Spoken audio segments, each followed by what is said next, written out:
Let's review some Canadian inventors, shall we?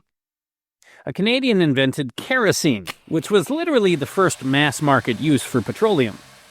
We always knew there was oil in the ground, but before kerosene, we didn't know what to do with it. A Canadian invented the foghorn, before New Brunswick's Robert Fouilly hit upon the idea of blowing steam through a low-frequency horn. You just had to hope that ships didn't smash into land during foggy conditions, and they often did. A Canadian invented time zones, before engineer Sanford Fleming hit upon the idea of time-based global subdivisions. Nobody ever really knew what time it was. Well, what if I told you that there is a Canadian inventor whose genius arguably eclipses all of these? A Canadian visionary who, under different circumstances, would have become such a beloved icon of national prestige that we'd be putting him on postage stamps or naming university wings after him. But instead, you've probably never heard of him. Why? Because, well, he used his genius to build a giant country-destroying supergun for the Iraqi dictator Saddam Hussein. He essentially became a fiendish secondary character in a real-life James Bond movie, and as we'll learn, he suffered the same fate as a fiendish secondary character in a James Bond movie.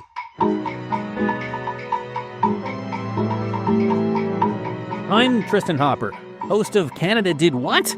And today we'll be learning about how a bright boy from Kingston, Ontario, who had dreams of conquering the stars, ended up instead embarking down the path of becoming a supervillain, or at the very least, an accessory to supervillainy.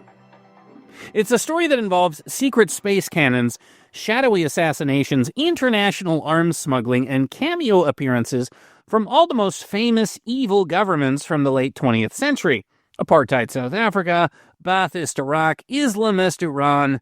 But most of all, it's the story of how an ambitious Canadian genius could have changed the world for the better, but instead he lost his damn mind and got tens of thousands of people killed as a result. Our story starts in the early 1960s. That's when our protagonist, Gerald Bull, is starting to make a name for himself in Canada as the project lead on a super cool scientific aerospace research project called Project HARP. Bull was some kind of genius. At the time, he was the youngest ever person to have received a PhD from the University of Toronto at just 22 years old. The project he was working on, HARP, stands for High Altitude Research Project, and it was a Canadian initiative funded by McGill University. The project sounds kind of zany.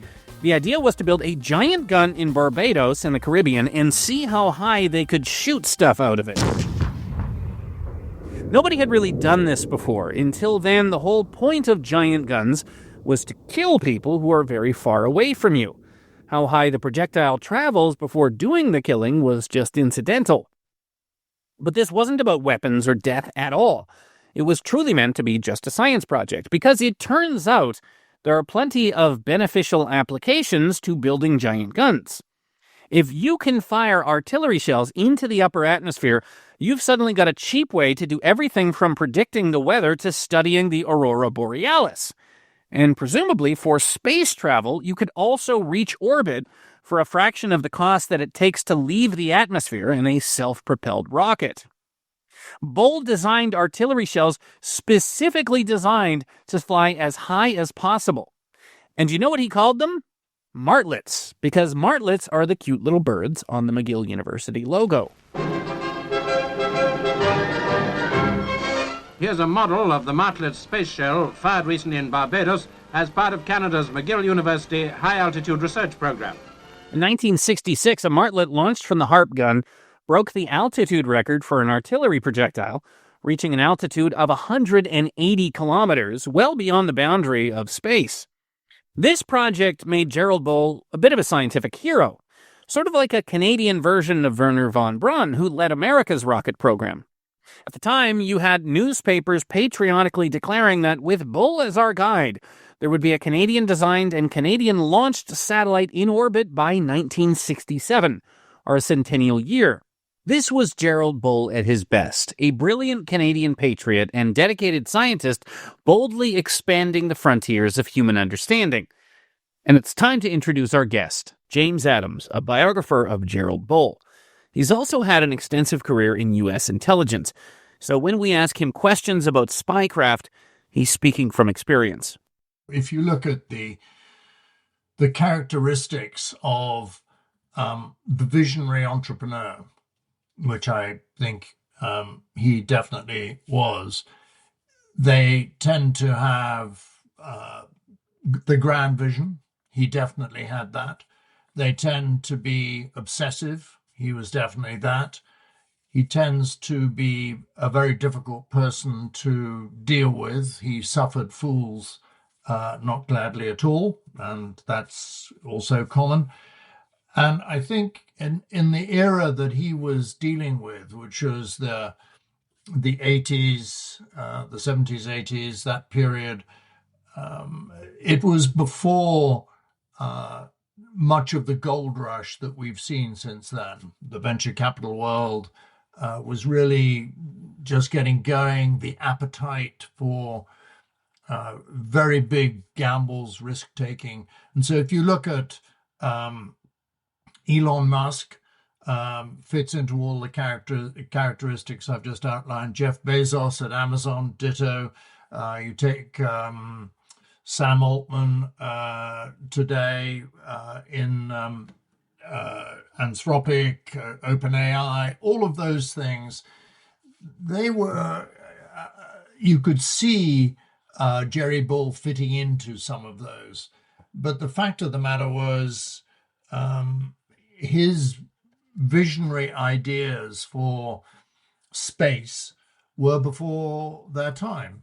And look what Elon Musk has done with Starlink, putting satellites into space, the thousands of them, Amazon's going the same route. That's all 30 years after, or 40 years after Gerry Bull sought to do the same thing. He could, if he'd been born in 20 years later, or could have been doing his stuff 20 years later, it could have all had a very different outcome. Now let's smash cut to the late 1980s, just 25 years after Project HARP. Gerald Bull has invented the world's longest range and most powerful cannon. This cannon is for killing people, and it's very good at it. And Bull had turned around and sold it illegally to apartheid South Africa, for which he'd spend time in U.S. prison. South Africa had been fighting a long-running border war with rebels in what is now Namibia, and the GC-45, that's the cannon's name, very quickly gave South Africa the advantage, because now they could level enemy positions without worrying about anybody shooting back. The rebels' cannons couldn't reach any longer. Bull's deadly super cannons also found their way into the hands of both sides of the long and brutal Iran-Iraq War in the 1980s. And while Gerald Bull was a vocal anti-communist, that didn't stop him from selling his super cannons to communist China, which then copied and resold the guns to other ruthless dictatorships.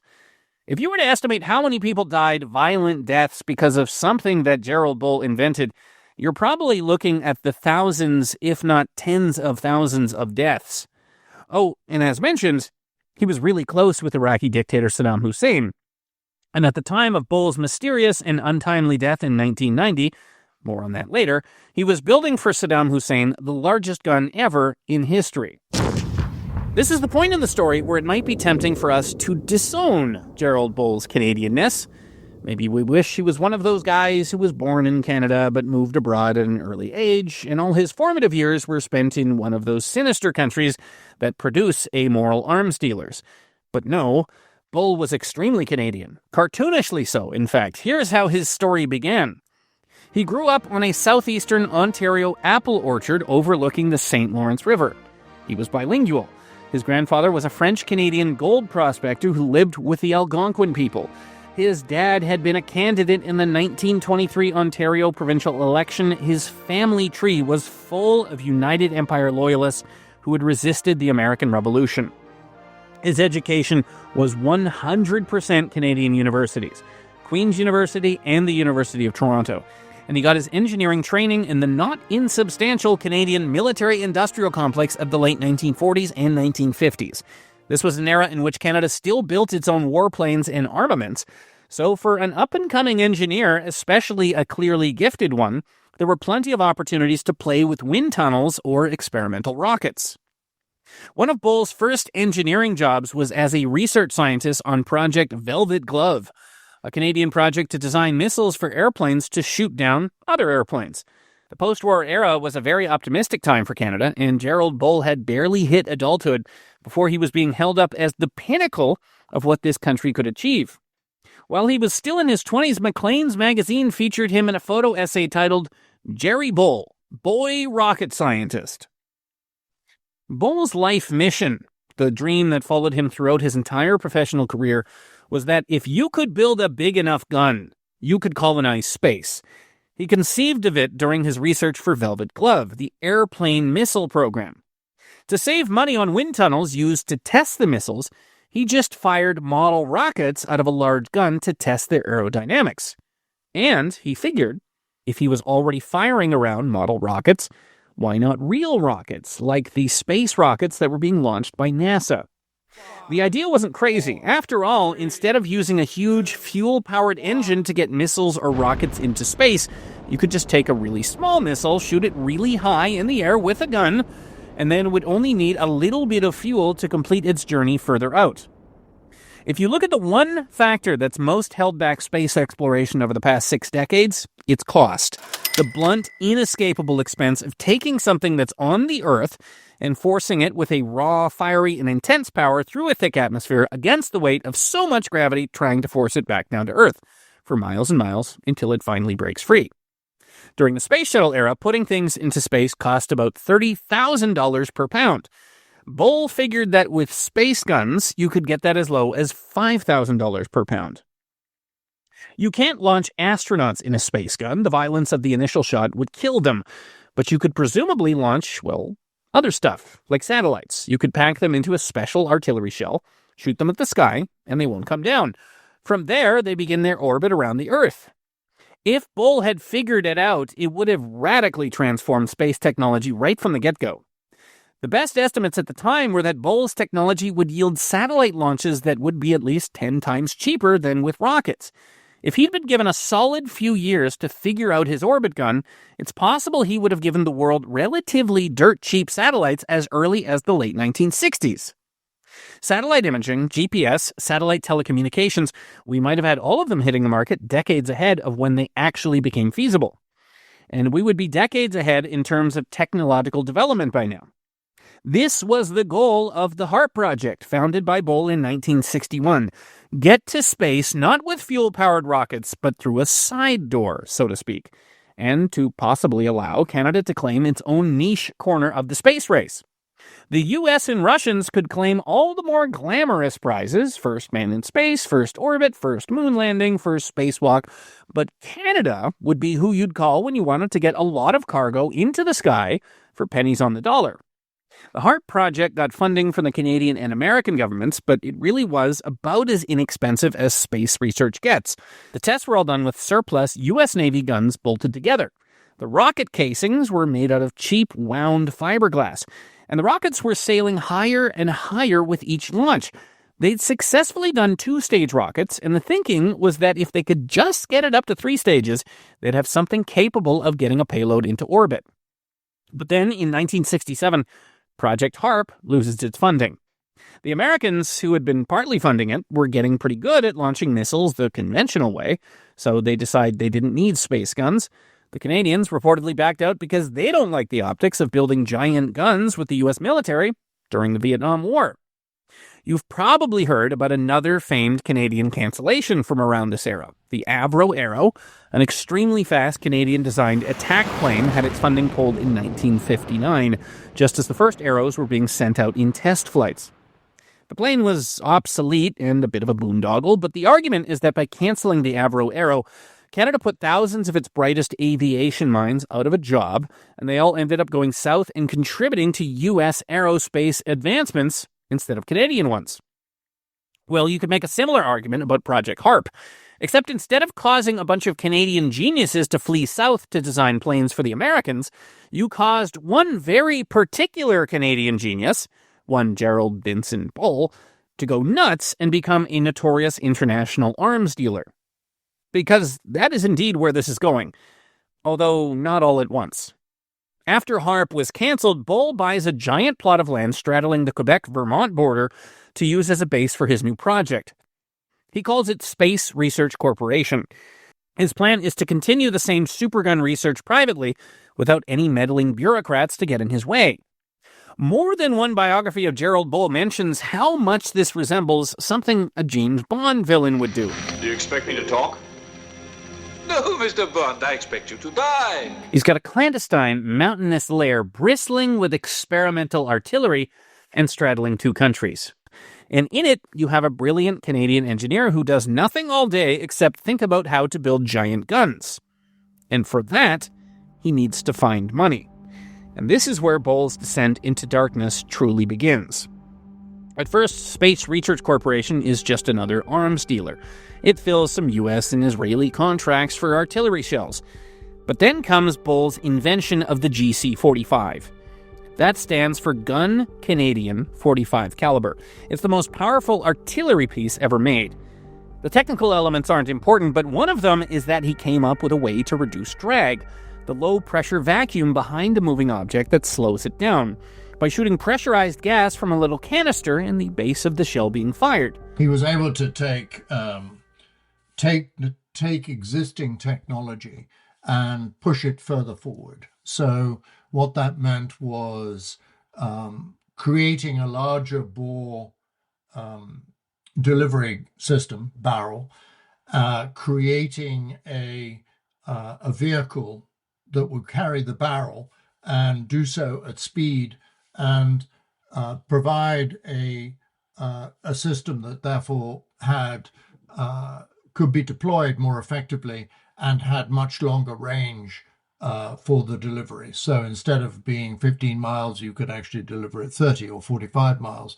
And those were, at the time, very big changes, because you weren't, when looked at today, it all seems kind of small by comparison, or marginal, because we have drones that have very, very long ranges, high loiter. You have helicopters that can do extraordinary amounts of damage at long distances, that have stealth technology and so on. But in those days, drones didn't exist, and you were really looking for ground attack vehicles of one kind or another, tanks or artillery. And the mobility that Bull was able to create and deliver to the front line was immensely important. And you can see by the sales that were generated, not by Bull himself, because he wasn't a very effective businessman, but by the South Africans, the Chinese. They all exploited Bull's innovative technologies and made a fortune on the back of them. So there was an enormous market available to what he was producing because nobody had done it before. And who does he first sell the GC-45 to? The highest bidder, apartheid South Africa. They not only put the gun to work wiping out Namibian rebels, but they reverse engineer it and start selling a knockoff version they make themselves, which eventually finds its way into the Angolan Civil War and then into the Iran-Iraq War. It's not great when your first major customer rips off your product. Making matters worse for Bull, he was caught breaking an international embargo on arms sales to South Africa. Bull was sent to an American prison for 6 months in 1980 over the GC-45 deal with the apartheid government. Now, we've already touched on Gerald Bull's Canadianness, and one stereotypically Canadian trait does pervade a lot of his career as an arms dealer: naivete.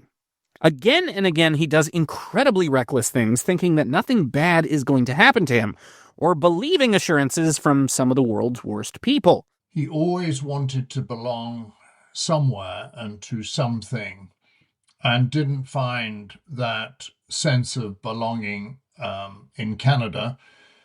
I think all of that seeking of a home, if you like, reflected not so much a some kind of psychological yearn, but a naivety that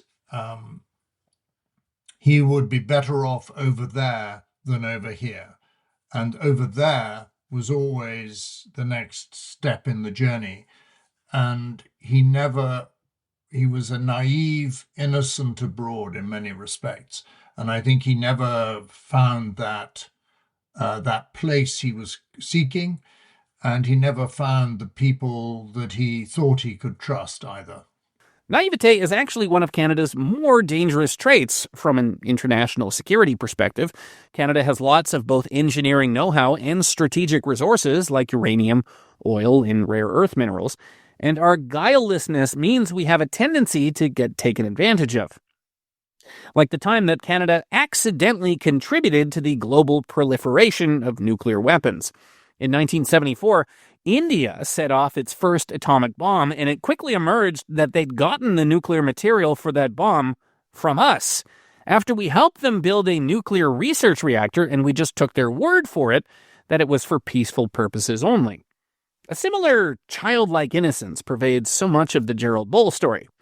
Arms and the Man, a 1991 biography of Bull, quotes one of his former office managers, who described him as someone who never grew up and struggled to complete basic tasks like dressing or feeding himself.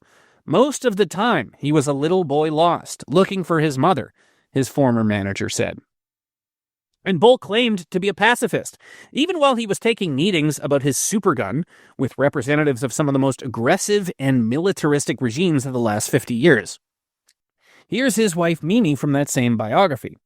He said that everyone should read about wars so that they would know just how stupid political leaders could be, so that they would understand the horrors. He said that if everyone knew how terrible war was, there would be no more fighting. In his later years, he lived most of the time in Belgium, and one of his hobbies was touring the country's many First World War battlefields and cemeteries, where he was sometimes known to cry at the gravestones of soldiers who had died while still in their teens. And yet his own guns were deployed on both sides of the Iran-Iraq War, a conflict that has often been compared to the First World War, with its trenches filled with conscripts being sacrificed as cannon fodder in unending attritional warfare. There were people around Bull to ask him if he felt bad about this, but he never seemed to. He was haunted by his imprisonment for breaking the arms embargo. He was haunted by threats to his own personal safety after he finds himself targeted after working for dangerous dictators, which he was right to be worried about, as we'll soon see. And he was haunted by his company's frequent financial and legal troubles, but he never seemed haunted by the possibly thousands of violent deaths that his technology had precipitated. When Bull's son, Michel, asked him if he felt any guilt about the carnage wrought by his inventions, Bull replied, "I'm no more responsible than the guy who designed the trucks that carried the men to the front." Which, fine, but trucks at least have other applications other than killing people from long distances. Well, I think it's one thing to go through a cemetery and think, oh my goodness, look at all those dead people buried here. That's terrible. It's quite another to go to a war zone and see the results of that directly. I've been there, done that. It is a terrible, terrible experience, and I think Bull was both arrogant enough and ignorant enough to not fully take responsibility for what he was doing, and arms manufacturers, arms dealers, arms salesmen, the world over, are very, very similar. They choose to blind themselves, and that's especially true for the scientists involved, because it's the science that is so interesting. It is the development of something cool and new and exciting.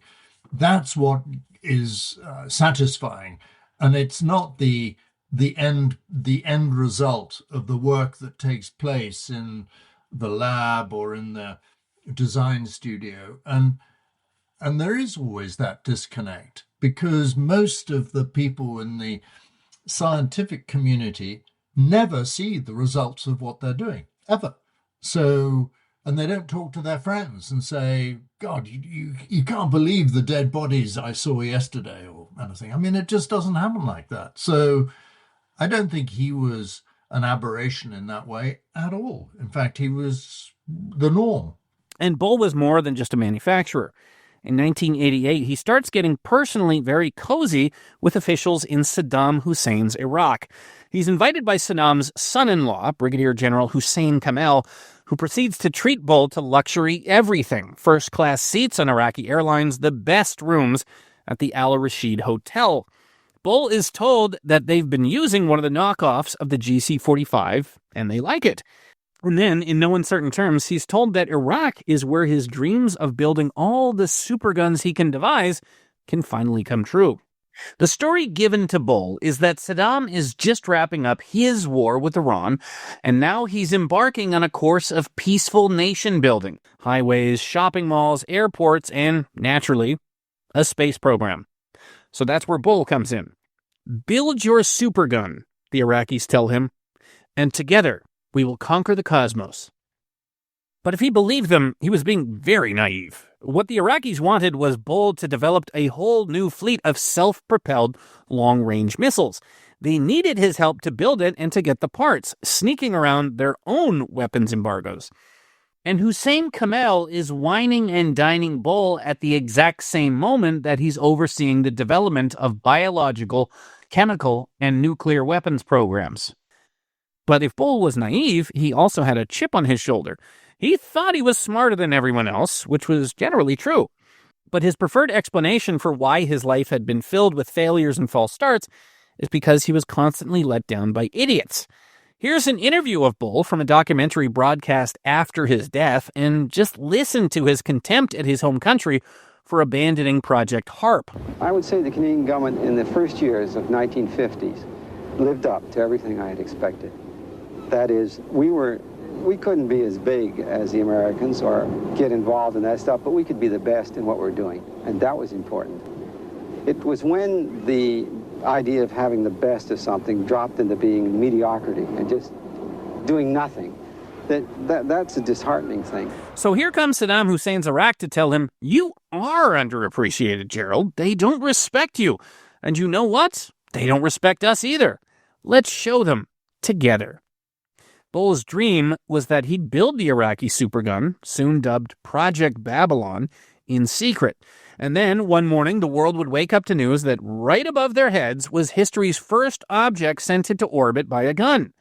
They would all learn that not only had they been wrong about Gerald Bull, but their lack of faith meant that it was now Iraq, and not the United States or Canada, that held the monopoly over the revolutionary new technology of gun-launched space satellites. The lure of this dream was apparently so overwhelming that Bull sped past plenty of red flags that would have dissuaded a more cautious scientist. Living in Iraq, he starts noticing that people are following him. His apartment keeps getting broken into, but nothing is being stolen. When he amicably parts ways with one of his employees, his Iraqi handlers tell him, you know, if you're worried that he could go to the press to talk about you, we could just kill him. The idea, and that then it could fire a shell 1,000 miles, could put potentially a satellite into low Earth orbit. I'm not an engineer, but that feels to me like a very, very heavy lift. You've got to assume that a 500-foot long barrel would stand the pressures of a launch of the size and scale needed. You'd need a long projectile, you'd need an enormous amount of explosive. And I just wonder whether you could actually do something that would be repeatable. You might have one go, you might have 5 goes, but would you really be able to make it a going concern as a business, which would be the exercise? And I would question whether that was possible. And the reason he was assassinated was not because he was trying to put a satellite into space, but because the gun that he was creating had other applications that made him and the gun very dangerous. We've been hinting this whole episode that Bull ends up dying under somewhat cinematic circumstances, and here they are. It's the spring of 1990. Bull is 62 years old. He's back from his latest trip to Iraq, and he's unlocking the door of his sixth-floor apartment in the suburbs of Brussels. 3 shots from a silenced pistol hit him in the back, and then 1 more shot is fired into his neck. He was killed instantly. It was a very professional job. Whoever did it made sure to collect the shell casings, leaving no evidence, and obviously wasn't interested in money. Bull's suitcase, which contained $20,000 in cash, was found untouched at the crime scene. We don't exactly know who killed Gerald Bull, partially because there were so many people who wanted him dead. Bull was involved in a web of secretive, high-stakes military projects that touched several countries' vital interests. Maybe Iran, because of his work for Iraq. Maybe Iraq, because they didn't trust him anymore. Or maybe it was the US or Israel, who didn't like him helping their dangerous enemy, Saddam Hussein.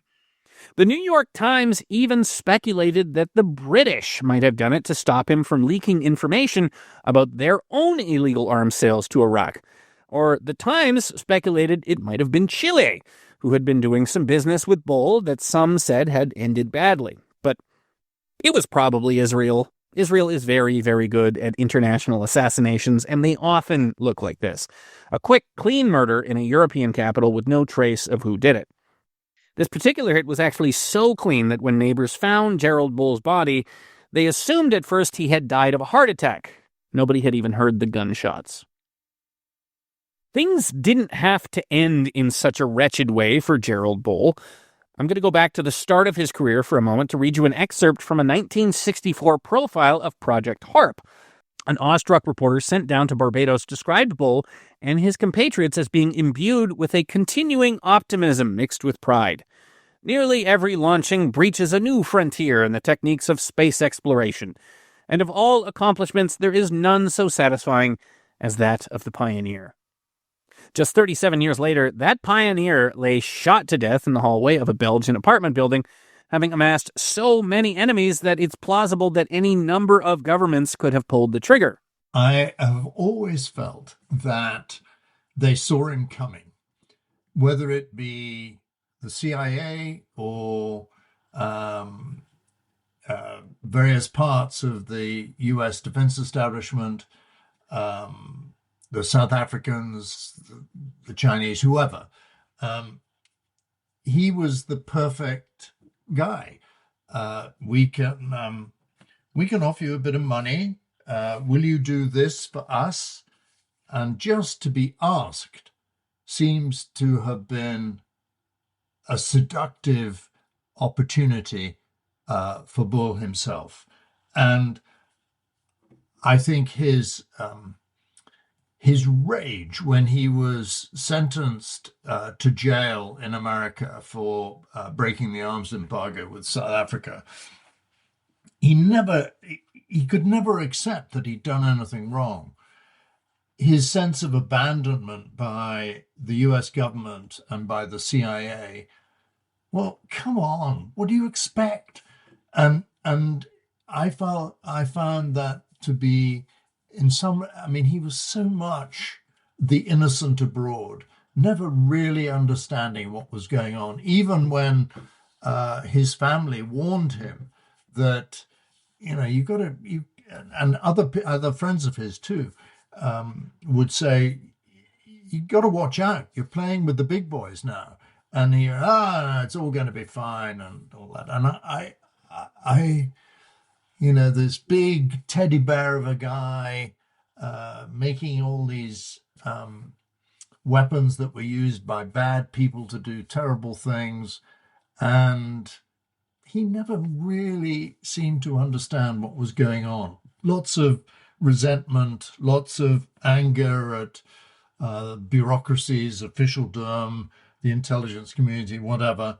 And maybe I'm just older and more cynical, but he seemed to me to be the dupe, and folks must have loved dealing with him because he was a sucker again and again and again. Bull fits into a familiar scientist archetype, the brilliant visionary who sets out to change the world for the better, but ultimately ends up just figuring out new ways to kill people. In the mid-1960s, Gerald Bull was the wonder boy who was going to bring Canada into the space age. Instead, his genius and drive was mostly employed in the service of dictators and tyrants. And in this, his story is almost a mirror image of the man you might call his closest American equivalent. That would be Wernher von Braun, who I mentioned earlier, the designer of the rockets that powered the U.S. space program during the 1960s. Von Braun did the good-to-evil journey in reverse. He first made his name in Nazi Germany, designing groundbreaking rockets that were then used by Hitler to attack Britain and built by slave laborers who frequently died in the horrible working conditions. Now, if you'd asked von Braun why he'd helped to rain slave-manufactured Nazi rocket bombs on innocent civilians, he would have told you he was just trying to push the frontiers of rocket technology and ultimately give humanity a ladder to the cosmos. It's just regrettable he had to do it for Hitler. He was just as happy after the war to be doing it for the United States. Don't say that he's hypocritical. Say rather that he's apolitical. Once the rockets are up, who cares where they come down? That's not my department, says Wernher von Braun. Are Gerald Bull and Wernher von Braun the same sort of person? They were both single-minded visionaries who really just wanted to be left alone to do things that nobody had ever done before. It was secondary to either man who was actually paying them to do this, and why. So whatever happened to Gerald Bull's superguns? Well, shortly after he was killed, in 1990, Iraq invaded Kuwait. And when the US-led coalition quickly drove them out again, all of that great artillery Bull designed for the Iraqis was destroyed. The crews quickly deserted, and the guns were pounded into splinters by Allied air power. No one cares about superguns anymore, and Canada may have actively tried to forget that we unleashed Gerald Bull on the world. But not everyone did. In 1994, a few years after Operation Desert Storm ended Iraq's invasion of Kuwait, HBO produced a TV movie about the Canadian genius who reached a little too recklessly for the stars and got both himself and thousands of other people killed in the process. It was called Doomsday Gun, and starred Frank Langella as Gerald Bull, along with Alan Arkin and Kevin Spacey. Bull would not go down in history as a pioneering scientific genius like Wernher von Braun. When he is remembered at all, it is mostly for the death and destruction he caused, and maybe for a mid-budget TV movie of a real-life story that reads like a Hollywood thriller. A scientist who would stop at nothing to build the perfect beast and sell it to the highest bidder. Let them think I'm a fool. Let them play their game. I just want to build my gun. Canada Did What is a post-media podcast. This episode was hosted and written by me, Tristan Hopper, and produced by Andre Proulx, with theme music by Bryce Hall. Kevin Libben is the executive producer. You can subscribe to Canada Did What on Apple Podcasts, Spotify, Amazon, YouTube, or wherever you get your podcasts. If you pay us enough, I'll even send it to you via cassette tape. If you like this episode and want to hear more of Canada Did What, you can make that happen simply by leaving us a rating or a review and telling everyone you know to listen as well. Be sure to check out the previous season of Canada Did What if you missed it the first time.